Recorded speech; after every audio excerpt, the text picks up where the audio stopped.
میرے بھائیوں، صاف لفظوں میں یہ بات اپنے ذہنوں میں بڑی مضبوطی کے ساتھ محفوظ رکھیے کہ اللہ رب العزت کے ہم سب بندے ہیں، ہم بدلنے والے سرکاروں کے غلام نہیں ہیں، ہم اللہ کے بندے ہیں۔ جس اللہ کے قبضہ قدرت میں پوری کائنات کی تمام حکومتوں اور تمام حکمرانوں کے دل ہیں، وہ اللہ ہم سب سے اجتماعی طور پر غلبے کا، دین کے اندر غلبے کا، دنیا کے اندر حکمرانی کا، دنیا کے اندر بے خوفی کے ساتھ امن و امان اور چین و سکون والی زندگی کا، دنیا کی ہر باطل طاقتوں کے رعب و دبدبہ کو ختم کر کے مسلمانوں کے رعب و دبدبہ کو پیدا کرنے کا ایک ضابطہ بتاتا ہے، اور وہ ضابطہ یہ ہے کہ ایمان والے جن حالات میں بھی ہوں، ان حالات کے اندر حالات کو بدلنے کے لیے جس دین پر ان کا مضبوط ایمان ہے، جس اللہ پر ان کا ایمان ہے، اپنے اس ایمان کو مستحکم اور مضبوط کریں، اور ایمان ان سے جب جس طرح کا تقاضا کرے اس تقاضے کو پورا کرے۔ نتیجہ یہ ہوگا کہ اللہ حکومت بھی دے گا، اللہ دین کو غلبہ بھی دے گا، اور اللہ مسلمانوں کے خوف و ہراس کو بھی مٹا دے گا۔ ہم اس آقا علیہ السلام کو مانتے ہیں جس آقا نے ہم سب سے یہ بشارت سنائی ہے، اور جس نے ہر حال اور ماحول میں ہمیں اللہ رب العزت سے لو لگانے کا سبق سکھایا ہے۔ نبی علیہ السلام نے ایک موقع سے اپنے ایک پیارے صحابی کو نصیحت کرتے ہوئے یہ بات ارشاد فرمائی کہ اے میرے پیارے، اذا سألت فاسأل اللہ، جب مانگنا ہو اللہ سے مانگو، وَإِذَا اسْتَعَنْتَ فَاسْتَعِنْ بِاللَّهِ، جب حکومتیں تمہارے خلاف ہو اور تمہیں مدد کی ضرورت ہو تو مدد کی فریاد صرف اس ایک اللہ سے کرو۔ فرمایا گیا احفظ اللہ یحفظک،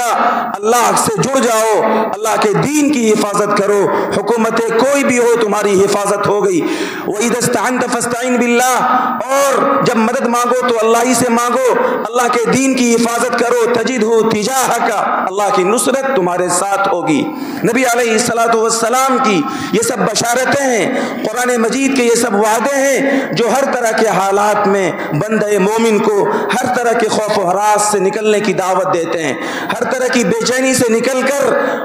پورے حوصلے کے ساتھ زندگی گزارنے کا حوصلہ سکھاتے ہیں۔ اس لیے موجودہ وقت میں ہم سب کو مستقل کئی ہفتوں سے آپ کے سامنے یہ پیغام بار بار دوہرا کر عرض کر کے سنایا جا رہا ہے کہ اللہ رب العزت نے جو ہم سب کا خالق و مالک ہیں، ہمیں ہر مخالف حالات اور ماحول میں پورے حوصلے کے ساتھ زندگی گزارنے کا سبق سکھلایا ہے۔ قرآن مجید کی اس آیت میں جہاں اللہ نے مسلمانوں کے لیے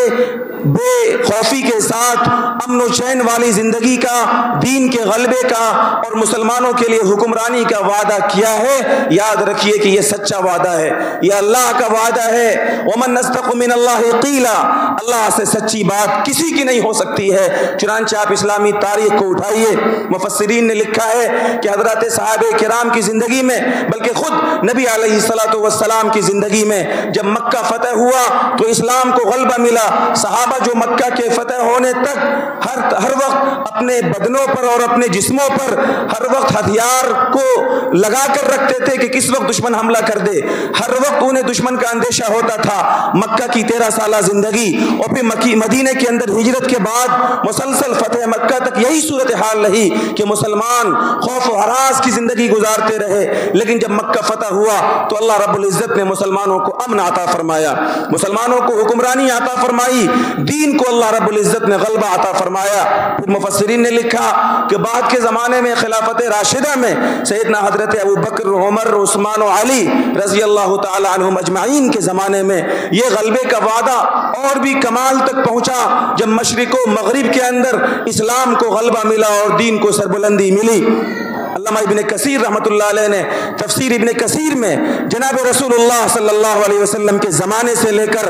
خلافت عثمانیہ تک کے زمانے تک کے مختلف حکمرانوں کے وعدے لکھے اور ان کی کامیابی اور ان کی فتوحات کی تاریخیں لکھی کہ مسلمانوں میں اجتماعی طور پر جب اللہ رب العزت کے دین سے تعلق مضبوط رہا تو اللہ رب العزت نے انہیں ہر طرح کا غلبہ عطا فرمایا اور انہیں ہر طرح کی نصرت عطا فرمائی۔ قرآن مجید کا یہ وعدہ، قرآن مجید کی یہ بشارت بشارت، قرآن مجید کی یہ خوشخبری آج بھی ہم سب کے لیے محفوظ ہے۔ انفرادی زندگی میں سکون کے لیے اللہ کے دین سے جڑیے، اور اجتماعی طور پر مسلمانوں کے مشکل حالات کو اور مسلمانوں کے مشکل مسائل کو حل کرنے کے لیے ہر طرح کی باطل طاقتوں کے سامنے سینہ سپر ہو کر پورے حوصلے کے ساتھ زندگی گزارنے کے لیے قرآن مجید نے بھی یہی بات بتائی ہے کہ آپ مشکل حالات میں اللہ کی شریعت سے اپنے تعلق کو استوار کیجئے۔ اور یاد رکھیے، جب تعلق شریعت سے استوار کرنے کی بات ہوتی ہے تو اس کا مطلب صرف یہ نہیں ہے کہ آپ مسجدوں میں 5 وقتہ نماز پڑھیے،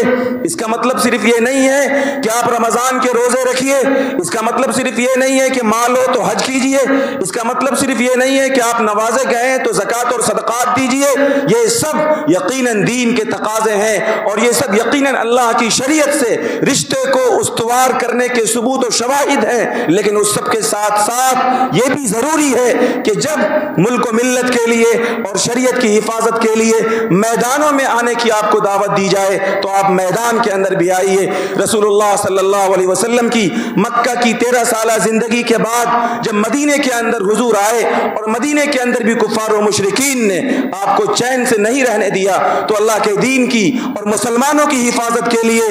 نبی پاک علیہ الصلوۃ والسلام ہر طرح کے وعدوں اور ہر طرح کی نصرت اور مدد کی بشارتوں کے باوجود، ہماری تاریخ بتاتی ہے کہ حضور بدر کے میدان میں آئے، حضور احد کے میدان میں آئے، اور سن 4 یا 5 ہجری میں جب مکہ کے کفار و مشرکین تمام اسلام مخالف طاقتوں کو، یہود و نصارہ اور منافقین کو لے کر 15,000 کے مضبوط لشکر جرار کو لے کر مدینے کی اینٹ سے اینٹ بجانے کے لیے سن 4 یا 5 ہجری کے اندر آئے، تو حضور پاک علیہ الصلوۃ والسلام نے مدینے کے اندر جبکہ سردی کا زمانہ تھا، اپنے کمزور وسائل والے صحابہ کرام کو جو تعداد میں تھوڑے تھے 3,000 کے معمولی لشکر کے ساتھ اس 15,000 کے لشکر کے مقابلے کے لیے غزوہ خندق کے موقع سے میدان میں کھڑا کیا۔ اور ایک وقت وہ بھی آیا جب لشکر کا حملہ اور کفار و مشرکین کا حملہ اور ان کے تیر اندازوں کی طرف سے بڑی مضبوطی کے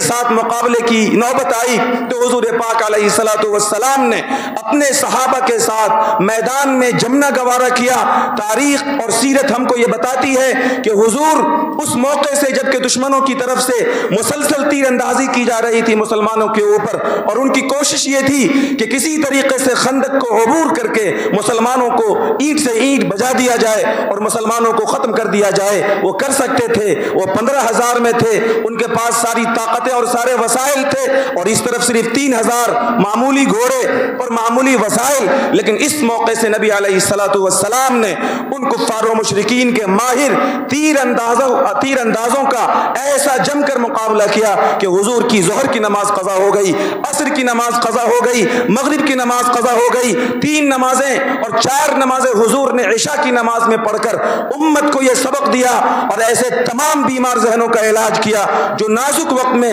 جبکہ ضرورت ہو شریعت اور اسلام کی حفاظت کے لیے میدانوں میں آنے کا، لوگ اگر یہ سمجھیں کہ آج ہم اپنے مسجدوں میں محفوظ رہ جائیں گے، ہم اپنے خانقاہوں میں اور مدرسوں میں اور اپنے گھروں میں اور اپنے محلوں میں محفوظ ہو جائیں گے، ہمیں میدان میں آنے کی کیا ضرورت؟ تو نبی علیہ الصلوۃ والسلام نے ایسے تمام لوگوں کو اپنی سیرت کے ذریعے سے یہ پیغام دیا ہے کہ دیکھو محمد رسول اللہ کی سیرت کو، جس نبی نے مدینہ منورہ کی مسجد نبوی میں ایک نماز کے ثواب 50,000 نماز کے برابر بتایا ہے، جس نبی نے مدینہ کی مسجد نبوی کو اسلام کا مرکز اور مدینہ کو اسلام کا مرکز بنایا، جب ضرورت آئی تو مرکز سے باہر نکل کر، اس مسجد سے باہر نکل کر میدان میں آ کر حضور پاک علیہ الصلوۃ والسلام نے اپنے 3,000 صحابہ کے ساتھ 15,000 دشمن جرار کا ایسا مضبوطی کے ساتھ مقابلہ کیا کہ جس مقابلے کے بعد اور جس مقابلے کے بارے میں خود قرآن مجید نے کہا اذ زاغت الابصار وبلغت القلوب الحناجر، اتنا سنگین مقابلہ تھا کہ کلیجے منہ کو آ گئے، آنکھیں پتھرا گئیں، لوگ سوچنے لگے کہ اللہ کی مدد کب آئے گی، لیکن ایسے موقع سے ایمان والوں نے کہا تھا حسبنا اللہ ونعم الوکیل، اللہ ہمارے لیے کافی ہے اور وہ بہترین کارساز ہے۔ دشمنوں کے مقابلے میں میدان میں جمنے کے نتیجے میں اللہ رب العزت نے مسلمانوں کو غزوہ خندق کے اندر کھلی ہوئی فتح عطا فرمائی اور کھلی ہوئی نصرت عطا فرمائی۔ میرے بھائی اور بزرگوں،